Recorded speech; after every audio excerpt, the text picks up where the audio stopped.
রাধা রমণ হরি গোবিন্দ জয় জয় গোবিন্দ জয় জয় গোপাল জয় জয় রাধা রমণ হরি গোবিন্দ জয় জয় হে কৃষ্ণ গোবিন্দ হরে মুরারি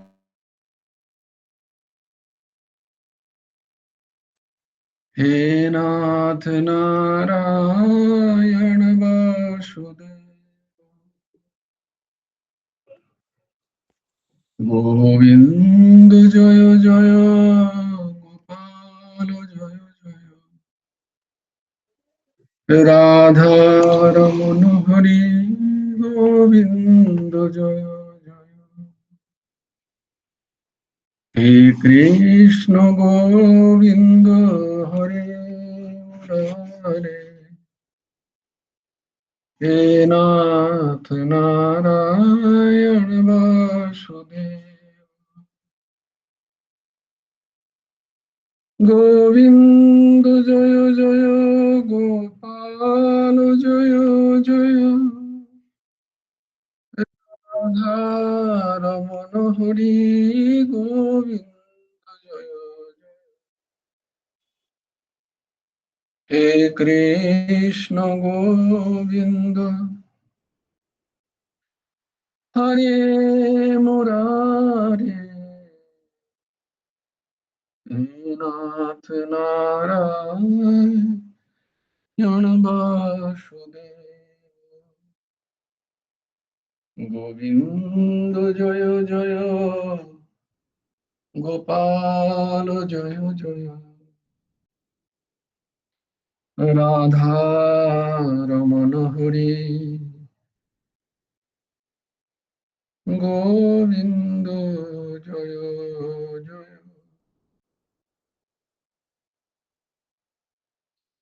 হে কৃষ্ণ গোবিন্দ হরে মুরারে হে নাথ নারায়ণ বাসুদেব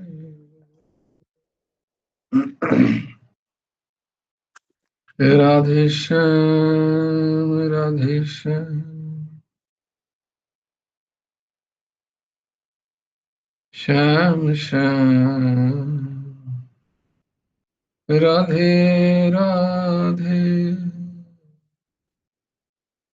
রাধে কৃষ্ণ রাধে কৃষ্ণ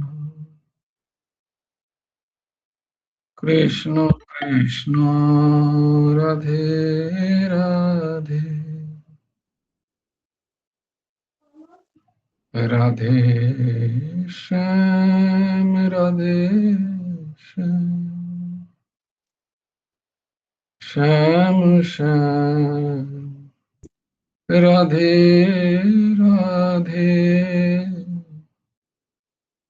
রাধে কৃষ্ণ রাধে কৃষ্ণ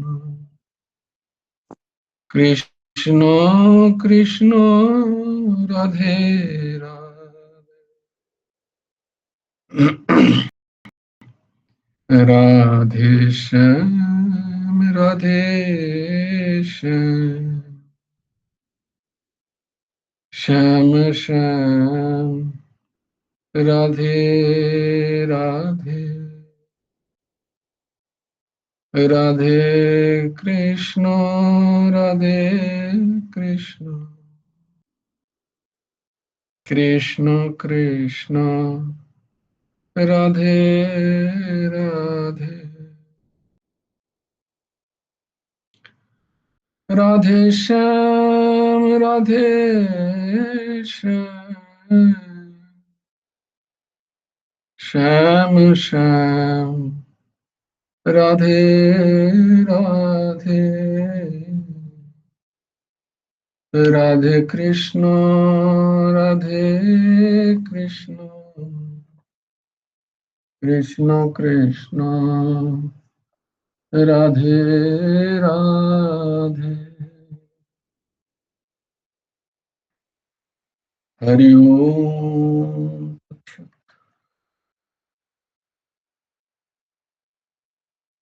ओम सच्चिदानंद रूपाय गुरवे बुद्धिसाक्षिणे श्री हेमंताय वरिष्ठाय नमो अक्लिष्टकर्म। ओम सच्चिदानंद रूपाय कृष्णाय क्लिष्टकर्मणे नमो वेदांत विद्याय गुरवे बुद्धिसाक्षिणे श्रीकृष्ण चैतन्यं भगवन्तं कृपार्णवम् प्रेम भक्ति वितारणाथं गौरेशवततारय मूकं करोति वाचालं पङ्गुं लङ्घयते गिरिं यत्कृपातमहं वन्दे परमानन्दमाधवम्।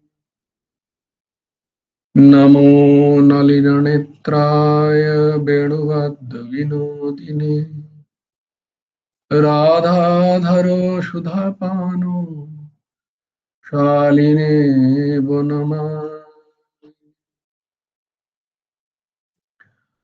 बर्हापीडं नटवरवपुः कर्णयो कर्णिकारं बिभ्रदवासो कनककपिशं वैजयन्तीं तमालम् रन्ध्रान् वेणोऽधरसुधया पुरयन् गोपवृन्दे बृन्दारण्यं सपदमनम् प्राविशद्गीतकीर्तिः जयति परशरसूनु सत्तवती हृदयनन्दन वेश यस्यस्य कमलगलितं वाङ्मयमृतं जगत् शिवोति यस्वानुभवमखिलश्रुतिसारमेकम् अध्यात्मदीपम् अतितितीर्षतां तमोहन्दम् संसारिणां करुणाय पुराणगुह्यम् तं व्यासशुनमुपयामि गुरुं मुनीनां नारायणं नमस्कृत्य नरं चैव नरोत्तमं देवीं सरस्वतीं चैव ततो जयो मुदीरये। वाञ्छाकल्पतरुभ्यश्च कृपासिन्धुभ्य एव च पतितानां पावनेभ्यो वैष्णवेभ्यो नमो नमः। तत्रैव गंगा जमुना च तत्र गोदावरी तत्र सरस्वती च सर्वाणि तीर्थानि वसन्ति तत्र यत्राच्युतोदारः कथा प्रसङ्गः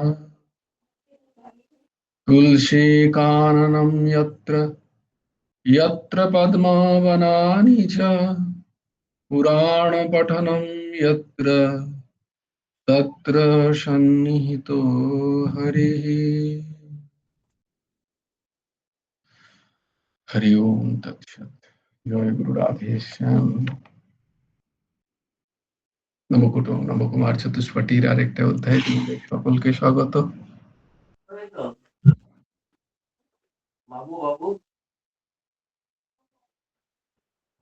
আর বাবু ইন্দিরা মা জয় গুরু রাধেশ্যাম ভাই, আজকে কি ভাগবত না গীতা? এতদিন পরে তো তোমার শুরুটা দেখেই বোঝা উচিত ছিল দিদি। সরি ভাই, আমি নাত নিয়ে আছে ঘরে, না বুঝতে পারছো না? হ্যাঁ বুঝতে পারছি, তোমার তোমার প্রবলেম আমি বুঝতে পারছি দিদি। আজকে ভাগবত একটুখানি পড়ি, আচ্ছা আচ্ছা। কন্যা কুসুম মা বলে লিখে রেখেছে আজকে ভাগবত, তাই আর কি ভাগবত। তো হ্যাঁ, আমরা ভাগবতের দিনে যে গুরু ভগবানের লিখিত, উদ্ধৃত যে পুস্তক বিবেকী মনের খোরাক আমরা পড়ছিলাম।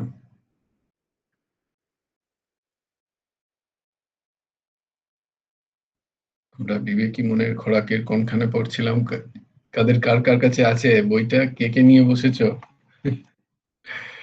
ও, উর্জসীমা আর কি, বিবেকী মনের খোরাকও তুমি ইয়ে করবে, শেয়ার করবে? ও, এক্সেপশনাল। দারুণ দারুণ, বাহ।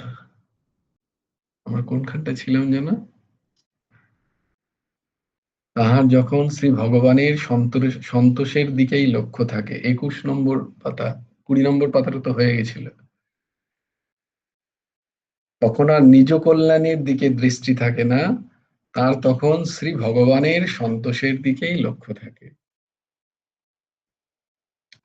হুম।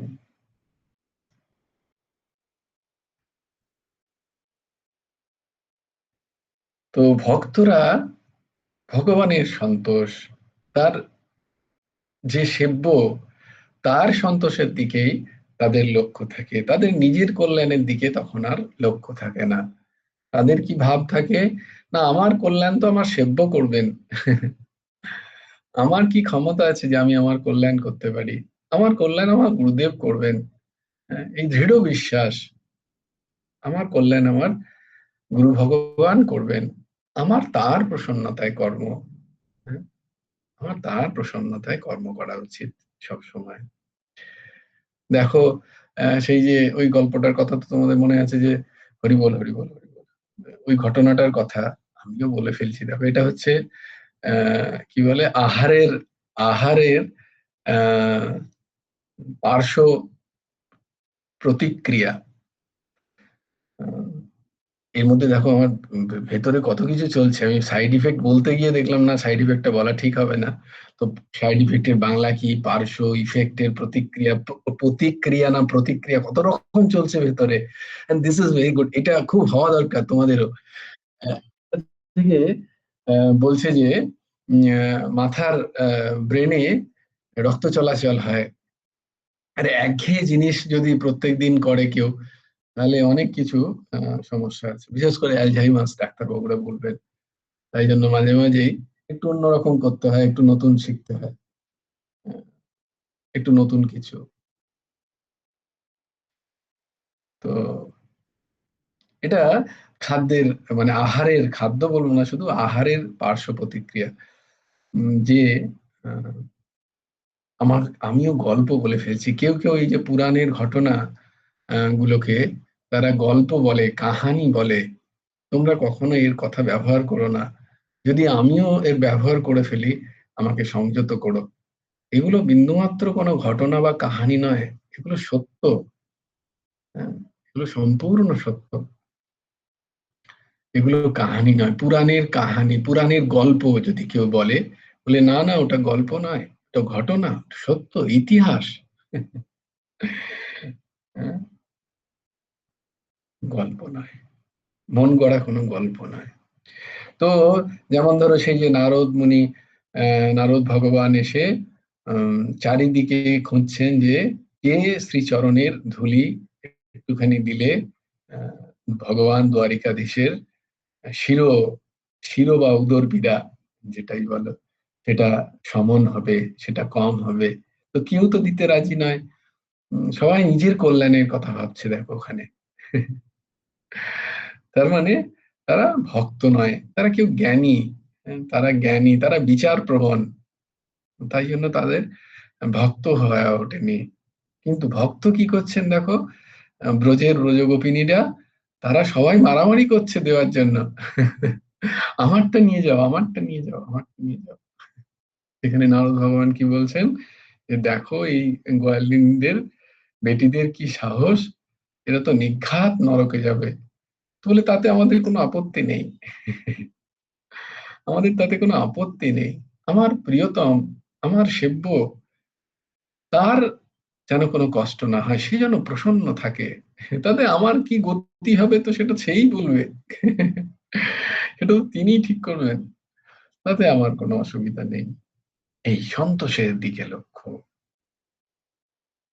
মানুষ শ্রী ভগবদ ইচ্ছায় ভক্তি যোগে ভগবানের সেবা করিয়া গুণাতীত ব্রহ্মলাভের যোগ্য হয়। দেখো কথাগুলো কত, এই কথাগুলো এমনি এমনি নয়, কিন্তু গুরুদেব এক একটা কথা বসাচ্ছেন, কিন্তু খুব চিন্তন আছে এখানে। বলছেন দেখো, মানুষ শ্রী ভগবদ ইচ্ছায়, শ্রী ভগবদ ইচ্ছায় ভক্তি যোগে ভগবানের সেবা। তো ভগবানের সেবা, একটা তো আমাদের ইচ্ছা, প্রথম মানুষের ইচ্ছা জাগা দরকার, তারপরে ভগবত কৃপা খুব প্রয়োজন ভগবত সেবার জন্য। তাই এখানে এখানে গুরু ভগবান বলছেন যে শ্রী ভগবদ ইচ্ছায়। এর কথাটা একটা হচ্ছে যে প্রথমে তো আমার ইচ্ছা জাগলো, আমি বৈধ ভক্তি করলাম, কিন্তু তারপর সেটা করতে করতে একসময় যেন আমার এই ভাব আসে, না না, প্রভুর যে সেবা হয় সেটাও আমার ইচ্ছায় নয়, সেটা প্রভুরই ইচ্ছায় আমি প্রভুর সেবা করি, আমি করি। এই ভাবটা যেন পূর্ণ মাত্রায় তিরোহিত হয়ে যায়। এটা ভগবত ইচ্ছাতেই, তার কৃপাতেই আমি তার সেবা করতে পারছি, এই ভাব যদি না আসে, তাহলে কি হয়, তাহলে ওই গুণাতীত ব্রহ্ম লাভ সম্ভব নয়। তাহলে একটা জায়গায় গিয়ে ভক্ত ফেসে যায়, একটা জায়গায় গিয়ে তারপরে আর তার উন্নতি হয় না। হ্যাঁ, আমি সামলাচ্ছি সবকিছু, আমি দেখছি বিষয়গুলো, আহ, ভগবত সেবায় আমি করছি। সেখানে যদি ভগবানকে আগে না করে আমি আমার আমিত্বকে আগে রাখি, তাহলে কি হবে, আমার এই অহম বিগলিত হবে না, থেকে যাবে কোথাও না কোথাও, চোট খেতে হবে, স্খলন হবে। হ্যাঁ, আমার স্খলন হবে। তো তাই জন্য ভগবদ ইচ্ছায় আমি ভগবানেরও সেবা করি, আমি গুরু ভগবানের সেবা করি, আমি আশ্রমেরও সেবা করতে পারছি। আমি একটা টাকাও গুরু ভগবানকে যদি সেই আশ্রমে ফেলতে পারছি, এটা আমার কারণে নয়, এটা গুরু ভগবান দয়া করে অতি দয়া পরবশ হয়ে আমার কাছ থেকে নিচ্ছেন। তার কি প্রয়োজন, তিনি তো সমস্ত জগতের মালিক। হম, কোনো কিছুর প্রয়োজন আছে কি, তিনি তো আত্মকাম, পূর্ণকাম, নিষ্কাম, তার কোনো প্রয়োজন নেই। কিন্তু যদি কখনো আমার হৃদয় থেকে কোনো সেবার প্রেরণা জাগছে, সেটার পূর্ণ শ্রেয়স হচ্ছে গুরু ভগবানের প্রতি। হুম, গুরু ভগবানের প্রতি আমার কোনো এতে কর্তৃত্ব নেই, আমার এখানে কোনো কৃতিত্ব নেই। আমি কোনো সৎসঙ্গে পৌঁছতে পারছি, সেই সৎসঙ্গ শুনতে পাচ্ছি, এটা গুরু ভগবানের কৃপা। আমি বিন্দুমাত্র কোনো সেবার অংশীদার হতে পারলাম, এটা আমার কোনো কৃতিত্ব নেই। ঠাকুরের ইচ্ছা হয়েছেন, তাই তিনি আমার কাছ থেকে এই সেবা গ্রহণ করলেন, এটা ভাব। আর আমার কি ইচ্ছা বা আমার কি ক্ষমতা আছে আমি তার সেবা করতে পারি? না না, আমার তো সেবক হওয়ারও বিন্দুমাত্র যোগ্যতা নেই, এই ভাব। এটা এটা এটা সেই মানুষের স্থিতিকে উন্নত করার জন্য, হুম, সেই মানুষ নিজের স্থিতিকে উন্নত করার জন্য অতি বিনয় এর সাথে। তো দেখো, তাহলে ভগবান বলছেন, গুরুদেব বলছেন, অর্থাৎ ভক্তি যোগেও ভক্ত গুণাতীত হইতে পারে। ভক্তি যোগেও ভক্ত কিন্তু সত্য রজ তম গুণের ওপারে যেতে পারে, একটা স্থিতি যেখানে সত্য রজ তম গুণেরও কোনো যেখানে অস্তিত্ব নেই, এই গুণের অতীত একটা স্থিতি, যেটা সাধারণত জ্ঞান মার্গীর, যারা জ্ঞান মার্গে, তারা এই স্থিতির কথা চিন্তন করে বা তাদের এই স্থিতি কাম্য। কিন্তু ভক্তি মার্গের ভক্তের এটা কাম্যও নয়, তার এটা কাম্য নয়, সে এই জন্য ভক্তি করছে না যে সে গুণাতীত স্থিতিতে যাবে। কিন্তু জ্ঞানী বা কর্মযোগী বা যোগী যিনি, তাদের কাম্য হচ্ছে ওই স্থিতিতে যাওয়ার, এটাকে তুরীয় বলা হয় সাধারণত যোগ ভাষায়। কিন্তু ভক্তের এসবের দিকে কোনো খেয়াল নেই যে সে গুণাতীত অবস্থায় যাবে কি যাবে না। এ তো কোনো দরকার নেই এসবের তার। হ্যাঁ, তার এসবের কোনো প্রয়োজন নেই, সেদিকে খেয়ালও রাখে না, কিন্তু সে যেতে পারে, তার সেই সামর্থ্য হয়ে যায়। সেইটা ভগবান বলছেন যে ভক্তি যোগেও সম্ভব ওই স্থিতিতে যাওয়ার। ভক্ত যায়, কিন্তু সে নিজেকে আবার সেব্য সেবকের যে ভাব, সেই ভাবে সে এত গদগদ থাকে, সে সেই ভাবেই নিজেকে রাখতে চায় বলে সে ওই তুরীয় ভাবে গিয়েও আবার নিজেকে নামিয়ে নিয়ে এসে সে সেব্য সেবকের ভাবেই অবস্থান করে। এটা হচ্ছে ভক্তের মাহাত্ম্য, এটাই ভক্তের মাহাত্ম্য। তাহলে কেবল জ্ঞান মার্গেই নয়, ভক্তি মার্গেও ভক্ত গুণাতীত স্থিতিতে যেতে পারে। সত্য রজতম গুণের উপারে, তার উপরে যে স্থিতি, সেই স্থিতিতে সে যেতে পারে। আমরা তো এখানে তমগুণেরই উপরে যেতে পারছি না, রজগুণই ঠিক ঠিক হতে পারছি না, বলে গুণাতীত স্থিতি নিয়ে আলোচনা হচ্ছে। তো আমাদের আস্তে আস্তে তমগুণ গুলোকে আস্তে আস্তে ছাড়তে হবে, তমগুণ গুলোকে চিনতে হবে। আগে চেনো, প্রত্যেকে প্রত্যেকে যারা যারা শুনছো এই দাসকে, এবং দাস নিজে আগে শুনছে, তো তাই জন্য আগে চিনে যেতে হবে যে আমার মধ্যে এই এই তমগুণগুলো বর্তমান আছে। যতক্ষণ না আমি সেগুলো চিনে সেগুলো নোট করছি কোথাও এবং স্বীকার করছি যে এই তমগুণগুলো আমার মধ্যে আছে, ততক্ষণ আমি ওই তমগুণকে কোনো দিন সরাতে পারবো না।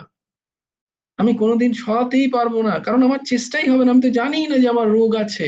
তোমাদের বারবার বলেছি না যে যার বোধ হবে যে যার ভবরোগ আছে, সেই তো নাম করবে, জপ করবে, সাধন করবে। যার বোধই নেই, সে কেন ওষুধ খাবে? এর কোনো বোধই নেই জড়তার, উম, যে কি হচ্ছে তার ভেতরে। তার ক্যাটাস্ট্রফি হবে একদিন, সে বিনশ্যতি প্রণশ্যতি। আমি বলছি না, গীতায় ভগবান বলছেন, হে অর্জুন, তুমি যদি আমার বাক্য মানো তাহলে তুমি বেঁচে থাকবে। বেঁচে থাকার মানে কি? তুমি সাধন পথে এগোবে, তুমি এই মনুষ্য শরীরকে সার্থক করতে পারবে। আর না হলে যদি তুমি আমার কথা না শোনো তাহলে প্রণশ্যতি, তাহলে মরে যাও, এরকম বলছেন ভগবান। কিন্তু মরে যাওয়ার মানে কি? তার মানে তোমার এই রাস্তায় তোমার বেশি দিন আর হাঁটা হবে না। দেখবে আমরা আসবো 18 অধ্যায়ে, ভগবান বলছেন সরাসরি কথা একদম অর্জুনকে, যে অর্জুন আমার উপদেশগুলো যদি তুমি মানো তুমি থাকবে, যদি না মানো তাহলে বিনশ্যতি, তুমি বিনাশ প্রাপ্ত হবে। আবার পুনরপি জননম পুনরপি মরণম, এই চক্করে তুমি বারংবার ফাঁসবে। এটাই হচ্ছে কথা। তাই আগে আমাদের নিজেদেরকে বসে দেখে নিতে হয়, এ হে আমার তো এই সমস্ত তমগুণ গুলো বর্তমান আছে। হুম, এগুলো কি করে যাবে? আমাকে কি সৎসঙ্গে আমি এগুলো কিছু শুনতে পাচ্ছি? এগুলো কি করে যাবে? আমি সেই দিকে খেয়াল রাখি, আমার সৎসঙ্গটা যেন সেই দিকে হয়, যে আমি কি করে এইগুলো থেকে আহ পরিত্রাণ পাই, কি করে এখান থেকে রজগুণে যেতে পারি, কিভাবে রজ থেকে সত্যগুণে যেতে পারি। হ্যাঁ, তবেই তো আমি আমি রাস্তায় হাঁটছি এই ভাব। কারণ পুরুষকার তো আমি সব জায়গায় লাগাচ্ছি, এখানে কেন লাগাবো না? তাই তমগুণ গুলোকে চিনে নেওয়া, হ্যাঁ, তমগুণ গুলোকে চিনে নেওয়া, নিজের, নিজের, অন্যের নয়। কেউ জিজ্ঞেস করলে বলবে যে আমি আমারটাই চিনে উঠতে পারলাম না, তো আমি আমি আগে আমারটা চিনি, তারপর তো তোমারটা বলবো। আহ, বা কেউ যদি বলে ওর দেখ কত তমগুণ, তাকে হাত জোর করে বলতে হয়, ওরে আমারই এত তমগুণ আছে যে আমি লজ্জায় মুখ দেখাবার মতো মানুষ নই। আমি অপরেরটা কি করে দেখি বল? তাই না? ঘটনা তো বস্তুত হয় সত্যি, অর্ঘ বাবা, এটাই তো সত্যি, বলো? হ্যাঁ, তো আমার মধ্যেই এত তমগুণ বর্তমান, আমি অপরেরটা কি করে চর্চা করি? আমায় ক্ষমা করো। ওর এত তমগুণ আছে, ও এই ওই তাই, আমাকে ক্ষমা, আমি কি করে দেখি তার? কারণ এই যা বলছো সব আমার মধ্যে পূর্ণ মাত্রায় ভরে ভরে আছে। আমি অপরকে কি করে কি বলি? তখন কেউ একজন বলবে, না না তুই ওকে খুব সাপোর্ট করিস তাই জন্য। না না, বিন্দু মাত্র নয়, ওকেও তুমি যেমন ভালোবাসি তোমাকেও ঠিক তেমনি ভালোবাসি।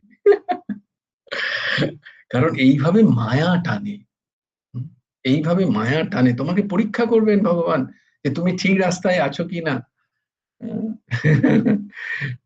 তো এইসব হবে অনেক কিছু, সাধন স্তর এগুলো হবে। তাই জন্য উম, নিজের চর্চা, নিজের সবসময় নিজের স্থিতিকে দেখা। ভগবান বলিলেন, আমি ভক্তদের উপর কৃপা করিবার জন্য তাদের অজ্ঞান অন্ধকারকে জ্ঞান রূপ প্রদীপ দিয়া সর্বতোভাবে ভস্মসাৎ করি। তাহলে আমাদের জ্ঞানের আলাদা করে প্রয়োজন নেই। আমাদের আলাদা করে গীতা ক্লাস শ্রবণের প্রয়োজন নেই, আমাদের আলাদা করে কোথাও গিয়ে জ্ঞান নিতে হবে না। ভগবান বলছেন, যে ভক্ত, যে ভক্ত হবে, যে আমার উপরে নির্ভর করবে, হুম,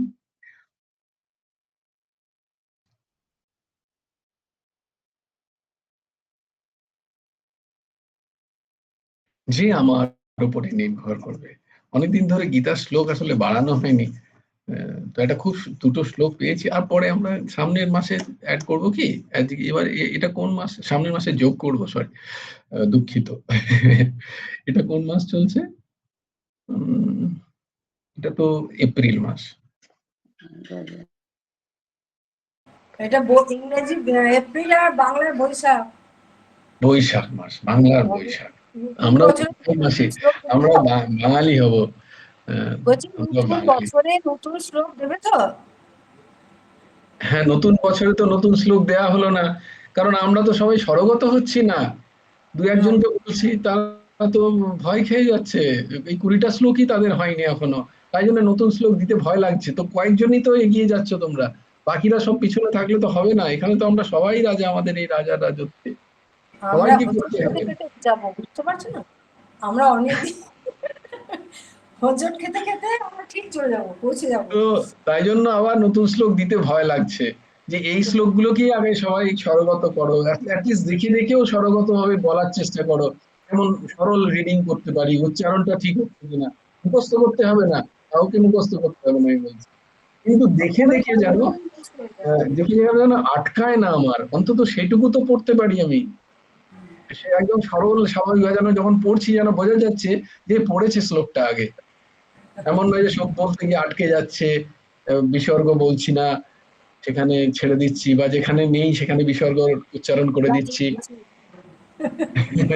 নয়ের জায়গায় মূর্ধন্য বলছি না, সব নতে চালাচ্ছি, সব শতে চলছে। আলবস্বয়ের পেট কাটা মূর্ধন্য স্বয়ের কোনো গল্প নেই। এইটা করলে হবে না, আমি বলছি এইটা উচ্চারণের দিকে খেয়াল রাখো, মুখস্থ করার প্রয়োজন নেই। কিন্তু অ্যাটলিস্ট যখন আমি হরিবল হরিবল, অন্তত যখন আমি পড়ছি। তখন আচ্ছা, খেয়াল এটা রাখবে। এরকম একটা শুনলাম জানো তো, যে তোমাদের যখনই কোথাও কোথাও ভুল হবে, ধরো কোথাও হোঁচট খেলে বা কোথাও ভুল হয়ে গেল কিছু, তো নিরন্তর যদি হরিবল হরিবল বলে বলে তাতেও মুক্ত হয়ে যাবে। বলে এরকম একটা স্বভাব তৈরি করে নাও, হরি স্মরণ করো, যখনই হোঁচট খেলাম হরিবল, কারোর কাছে কিছু হয়তো ভুল করে ফেললাম হরিবল, আমারও হরিবল হরিবল হরিবল, এরকম যদি বলা যায়, ওটা এতেও মুক্ত হয়ে যায়। এরকম একটা স্বভাব যদি কেউ তৈরি করে নেয়, হেলানো মেয়ে বাবা, বৈকুণ্ঠ নাম গ্রহণ অশেষ আহারম বিদুঃ। হরি বল। তো ভগবান বলিলেন, আমি ভক্তদের উপর কৃপা করিবার জন্য। হুম, আমরা অন্য কারোর কাছে আর কৃপার আশা রাখি না, আমরা ভগবানের কাছেরই কৃপা আশা রাখি।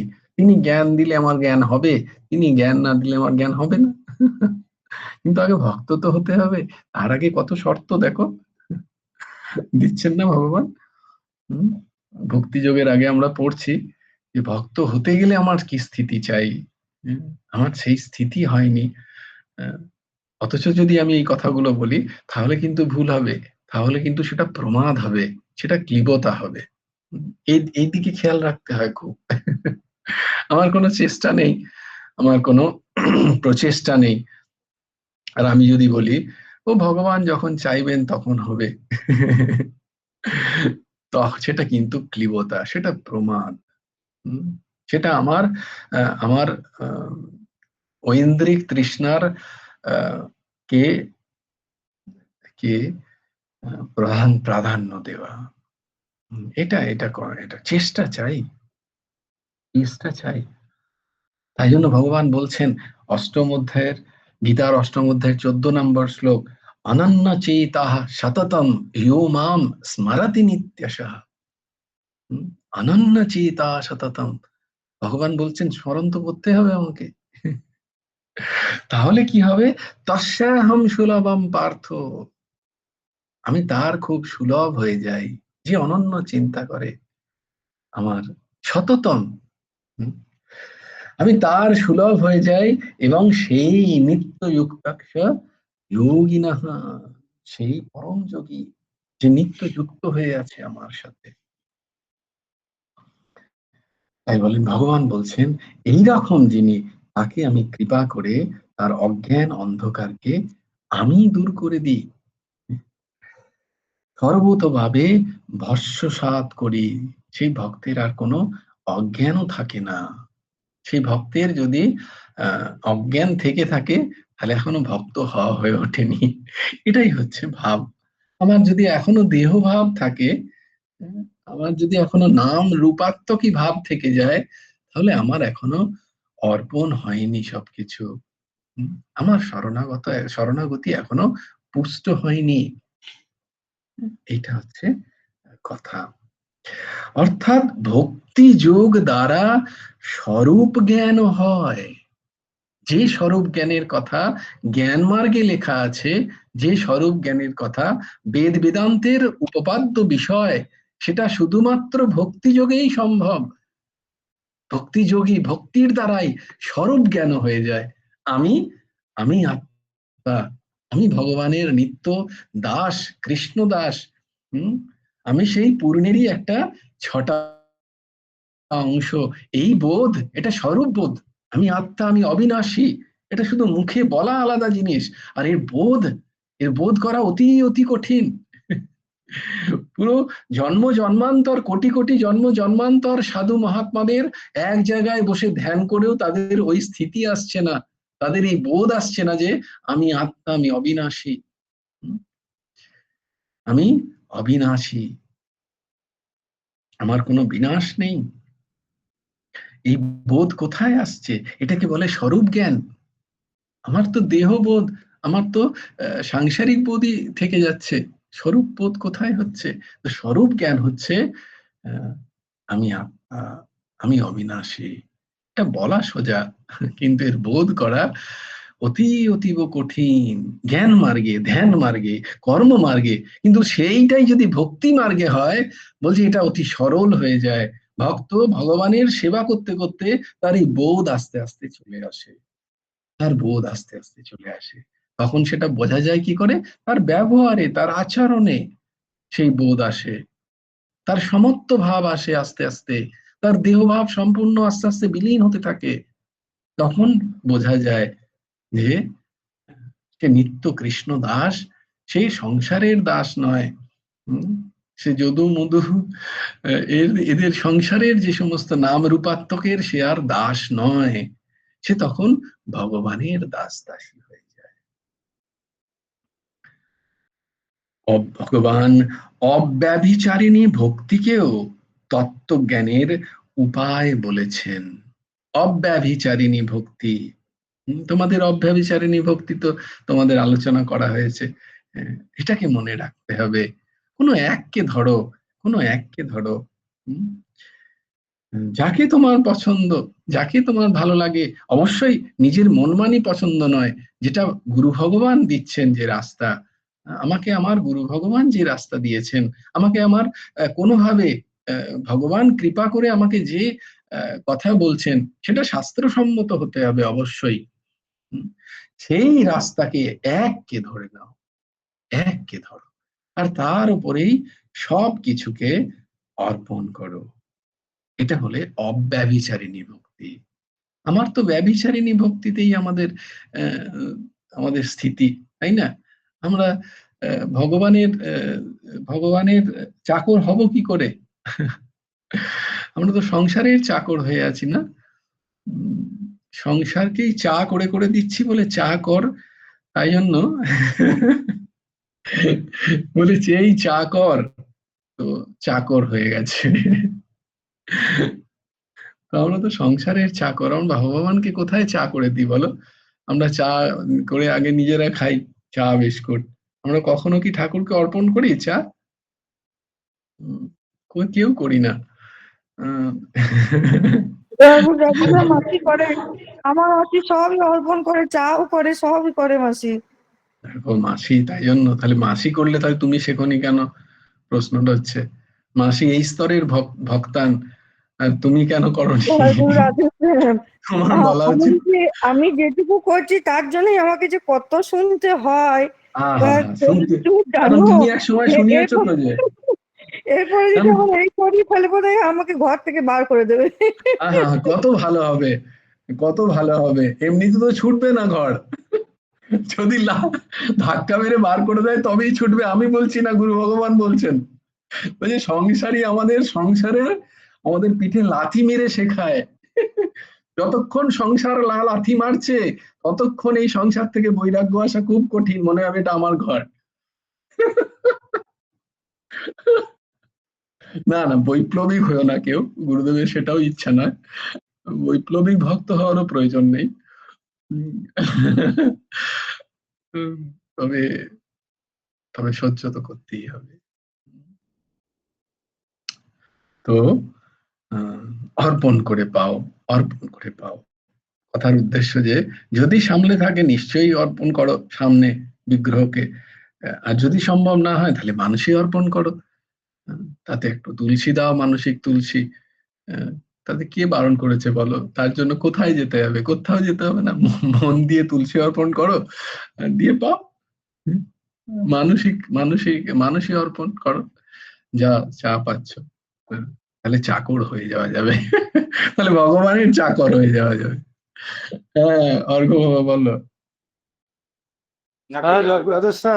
হ্যাঁ বলো। এটা মহারাজের কাছেও শুনেছি, পিসির কাছেও শুনেছি আর কি। গুরুদেব বলতেন আর কি, যদি তুলসী পত্র না থাকে তাহলে যে কোনো সেবা আমরা যদি করি আগে তুলসী তুলসী তুলসী এরকম 2-3 বার বলতে। হ্যাঁ হ্যাঁ, আমিও আমিও ওই ওনাদের কাছ থেকেই শিখেছি, তুলসী তুলসী তুলসী বলে একটা ভাব দিয়ে অর্পণ। সে পিসি বলেছিল ওই বাবা খাও মা খাও। হ্যাঁ হ্যাঁ হ্যাঁ, বাবা খাও মা খাও, তাই তো তাই তো। ওইটা একটা বলতে বলেছিল, থালি হয়ে যাবে বলেছেন গুরুদেব। নিশ্চয়ই নিশ্চয়ই নিশ্চয়ই। মানে খুব সহজ করে দিয়েছেন গুরুদেব আর কি আমাদের জন্য। ঠাকুর তো নিরন্তর আমাদের উপরে কৃপার ঝাড়া ভান্ডারা লাগিয়েছেন।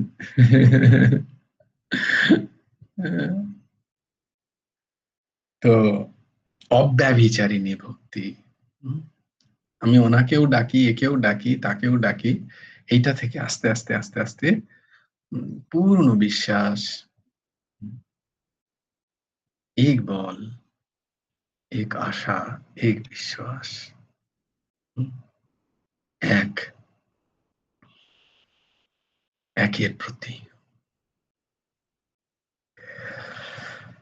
ভগবান অব্যভিচারিণী ভক্তিকেও তত্ত্বজ্ঞানের উপায় বলেছেন, তত্ত্বজ্ঞানের উপায় ভগবান বলছেন অব্যভিচারিণী ভক্তি। যে ব্যক্তি তার সমস্ত কর্ম পরমাত্মাতে অর্পণ করে সে জলে স্থিত পদ্মপত্রের ন্যায় পাপ দ্বারা লিপ্ত হয় না।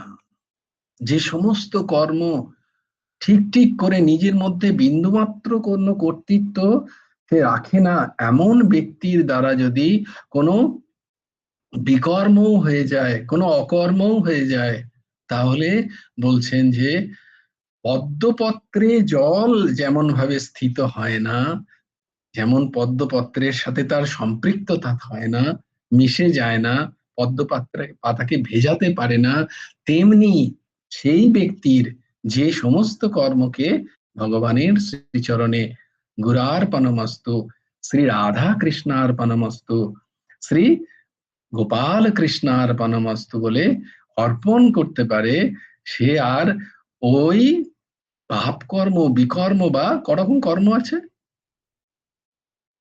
কর্ম, তিন রকম। হ্যাঁ কি কি?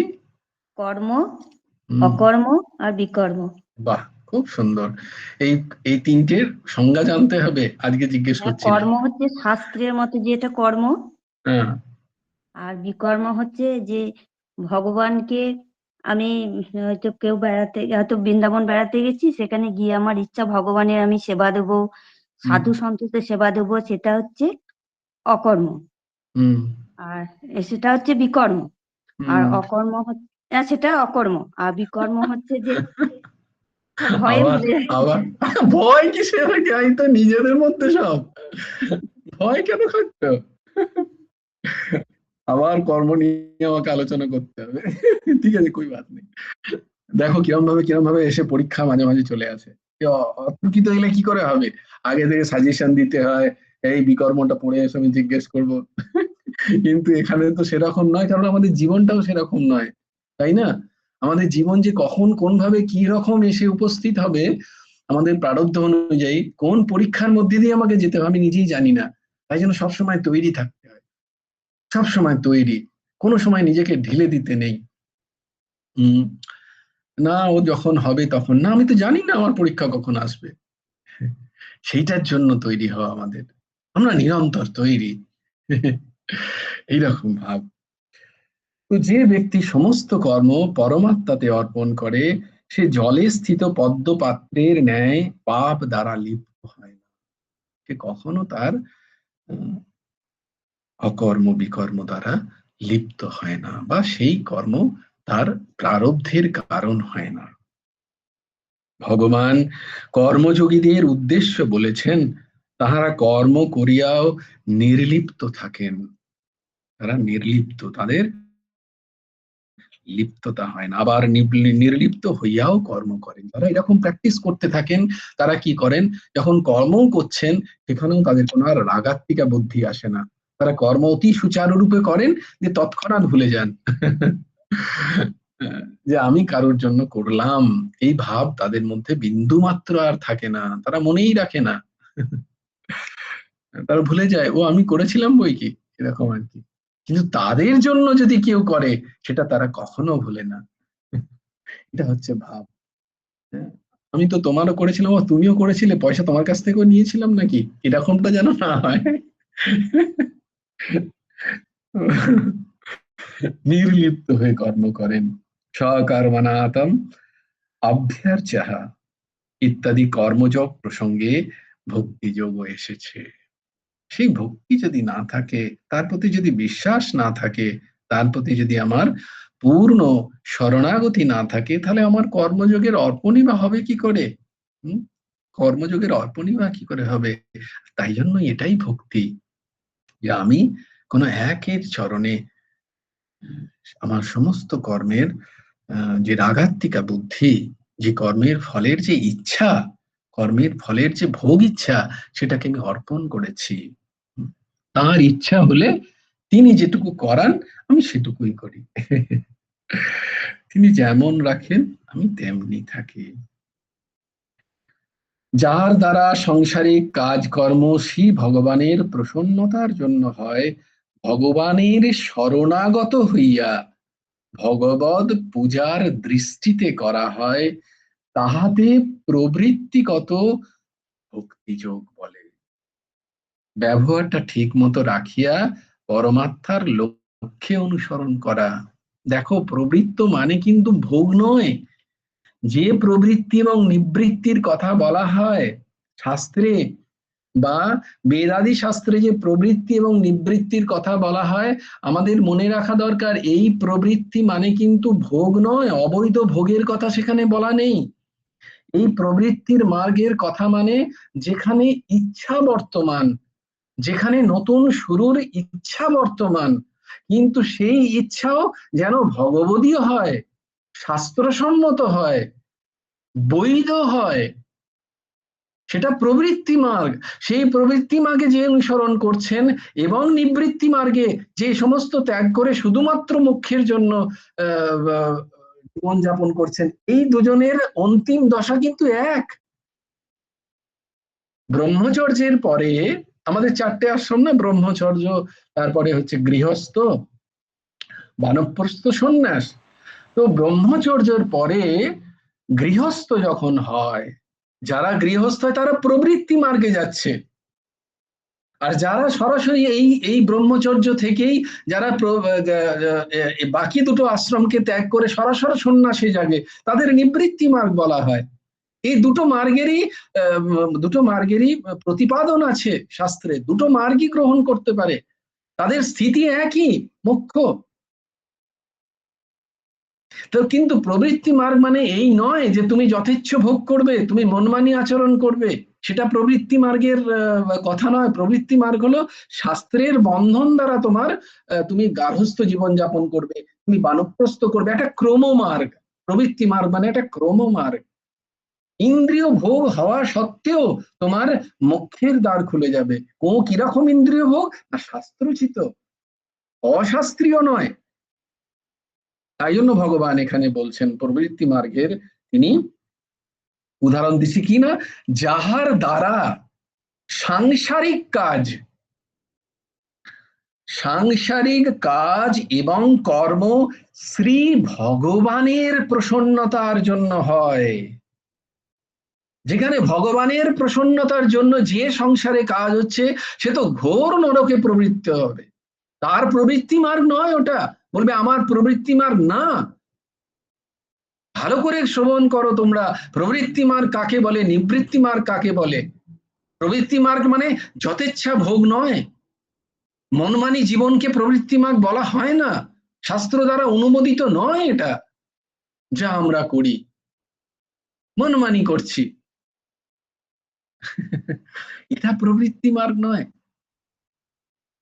বলবে ও তো নিবৃত্তি মার্গে আছে, তাই জন্য এসব বলতে পারে। আমার তো প্রবৃত্তি মার্গ, তাই আমার এগুলো, আমি তো সংসারী। কে সংসারী? তুমি কোন অজ্ঞানে বাস করছো? কে সন্ন্যাসী আর কে তুমি সংসারী? তুমি প্রবৃত্তি মার্গে প্রবেশ করেছো অবশ্য, কিন্তু প্রবৃত্তি মার্গে প্রবেশ করার পরে তোমার কিরাম জীবন চরিত হবে সেটা শাস্ত্রসম্মত হওয়া প্রয়োজন।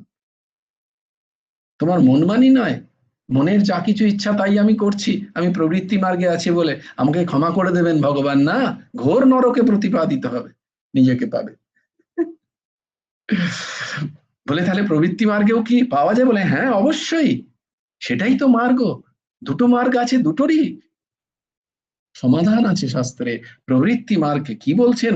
যেখানে নিরন্তর প্রবৃত্তিতে থেকে, ইন্দ্রিয় ভোগে থেকেও ভগবানের প্রসন্নতার জন্য যদি আমার সমস্ত কর্মচেষ্টা হয়, আমার সমস্ত ভগবত পূজার দৃষ্টি যদি আমার থাকে, তাকে বলে প্রবৃত্তি সহ ভক্তি যোগ। এটার অনুমোদন আছে শাস্ত্রে, এটা নিন্দনীয় নয়, বরং এটা প্রশংসনীয়। কারণ যত নিবৃত্ত মার্গের সমস্ত আশ্রম প্রবৃত্তি মার্গ থেকেই পুষ্ট হয়, এটা ভাবা প্রয়োজন। কিন্তু সেখানকার যদি অন্যই দূষিত হয়ে যায়, তাহলে যারা সাধন করছেন তাদেরও তো চিত্ত দূষিত হয়ে যাবে। তাই সাধক ভিক্ষাও করেন ওই জন্য খুব খুব বুঝে সুঝে। তোমরা বলবে আমাদেরকে ঘৃণা, না, এর মধ্যে ঘৃণা নেই, এর মধ্যে ঘৃণা নেই, এর মধ্যে তোমার অসংযমিত জীবনচরিত আছে। সেখান থেকে তার যাতে চিত্তের স্থিতি ব্যাঘাত না হয়, তাই জন্য তিনি এই সমস্ত বিভিন্ন নিয়ম কানুন নিজের ওপরে অর্পণ করেন। এখানে খাওয়া হবে না, ওখানে খেতে পারবো না, আমি ওই জায়গায় শোবো না, আমি এই বস্ত্র ব্যবহার করবো, আমার এর দ্বারা দেওয়া বস্তুই আমার ব্যবহার করা সম্ভব। কারণ সবার তো আর সেই সিদ্ধ স্থিতি হয়ে যায় না, বেশিরভাগ তো সাধক। তো সাধক যদি সেইরকম কিছু গ্রহণ করে নেয় কোথাও থেকে, তাহলে তার চিত্তস্থিতি বেগড়াবে, তার সাধন ভজন নষ্ট হবে। তাই জন্য এই সমস্ত বিধিনিষেধ, এই সমস্ত বিধিনিষেধ নিন্দামূলক নয়, ঘৃণামূলক নয়, দেশমূলক নয়। এটা বারবার সবাই লিখে রাখো। কারুর যদি কখনো দেখো কেউ এরকম বলছে, তাহলে নিজের প্রতি ভাবো যে আমার কোথাও আচরণে ভুল, তাই আমি সেবা করে উঠতে পারছি না। এটা তার কথা নয়। আমার কাছে যদি গুরুদেব এরম ভাবে করতেন, এ কোন ছাড় এলো, কখনো নয়। কখনো যেন এই ধৃষ্টতা না কখনো লক্ষ্য হয়। হয়তো তার কিছু নিয়ম আছে, সেই নিয়মকে শ্রদ্ধা করো, কারণ আমি প্রবৃত্তি মার্গে আছি। কোন এক নিবৃত্ত মার্গের সাধু যদি এসে সেরকম নিয়ম কানুনের কথা বলে আমার কাছে, সবাই তো আর একরকম হয় না, সবার চিত্ত ভাষাও সবার একরকম হয় না, সে যদি বলে না আমি তোমার কাছ থেকে নেব না, তুমি ভাববে আমার হয়তো কোথাও আচরণে ভুল হয়ে আছে।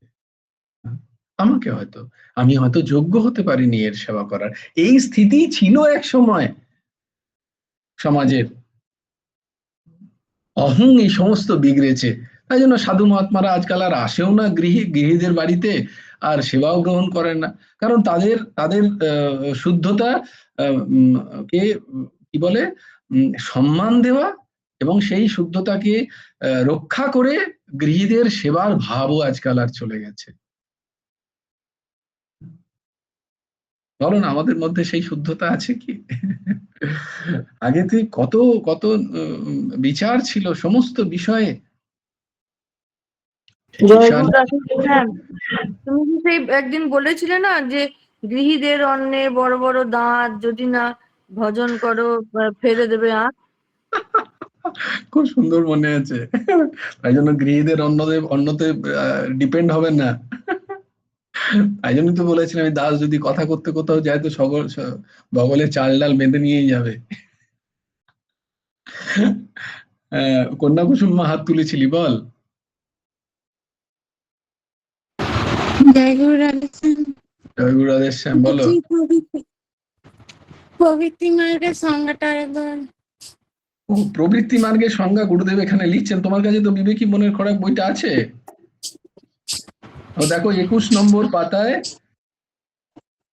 দেখো ওখানে লেখা আছে মাঝখানেই একদম, যাহার দ্বারা সাংসারিক কাজকর্ম শ্রী ভগবানের প্রসন্নতার জন্য হয়, ভগবানের শরণাগত হইয়া ভগবদ পূজার দৃষ্টিতে এই সমস্ত কর্ম যদি করা হয়, তাকে কি বলে? প্রবৃত্তিগত ভক্তিযোগ কহে তাকে, প্রবৃত্তিগত ভক্তিযোগ। আর ওইটাই প্রবৃত্তি মার্গ, ওটাই প্রবৃত্তি মার্গ। প্রবৃত্তি মার্গ মানে যথেচ্ছা নয়, মনমানি নয়, ব্যবহারটা ঠিক মতো রাখিয়া পরমাত্মার লক্ষ্যে অনুসরণ করা। দেখো, পরমাত্মার লক্ষ্যে অনুসরণ করা প্রবৃত্তি মার্গ। প্রবৃত্তি মার্গ খুব কঠিন।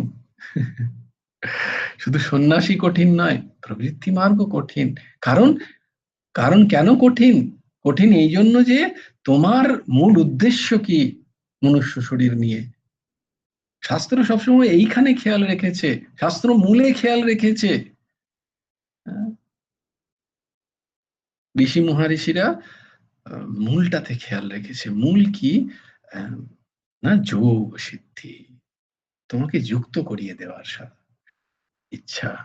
তোমাকে বারবার কষ্ট দেওয়ার ইচ্ছা নেই ঋষি মহারিষিদের, কারণ তাদের হৃদয় নবনীত সমানা। জয় জয় শ্রী রাধে। अहमेवाशमेवाग्रे नान्यद् यद् सत् सत् परम् पश्चादहं यदेतच्च यो वसिष्येतु सोऽस्म्यहम्। ऋतीर्थं यत् प्रतीत न प्रतीत चात्मनि तद्विद्यादात्मनो मायां यथा भासो यथा तमः। यथा महन्ति भूतानि भूतेषु चावचेष्व प्रविष्टान्न प्रविष्टानि तथा तेषु न तेषु। एतावदेव जिज्ञासं तत्त्वजिज्ञासुनात्मनः अन्वयव्यतिरेकाभ्यां यच्च सर्वत्र सर्वदा। वंशी विभूषितकरन्नवनीरोदाभात् पीताम्बरादरुणबिम्बफलधरो पूर्णेन्दु सुंदर मुखादरविंद नेत्रा कृष्णात् परं किमपि तत्त्वमहं न जाने। ध्येयं सदा परिभवग्नमभीष्टदोहं तीर्थास्पदं शिवविरिञ्चिनुतं शरण्यम्। ভৃত্যर्थाहं प्रणतपालो भवाब्धिपूतम् वन्दे महापुरुषते चरणारविन्दम् त्वक्ताशुधत्वजो सुरेप्सितराज्यलक्ष्मीम् धर्मिष्ठार्यवचसा जदगादरन् मायामृगं दयितयप्येतमन्वधावत् वन्दे महापुरुषते चरणा नमो ब्रह्मण्यदेवाय गो ब्रह्मण्यहिताय च जगद्धिताय कृष्णाय गोविन्दाय नमो नमः कृष्णाय वासुदेवाय हरये परमात्मने प्रणतक्लेशनाशाय गोविन्दाय नमः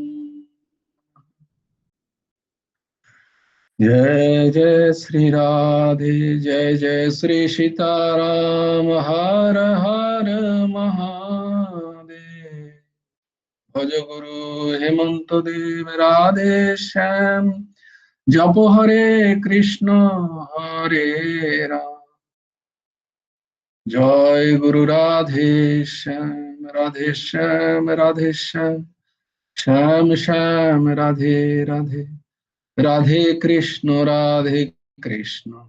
कृष्ण कृष्ण राधे राधे जय गुरु राधे श्याम श्री गुरार्पणमस्तु श्री हेमंत देवार्पणमस्तु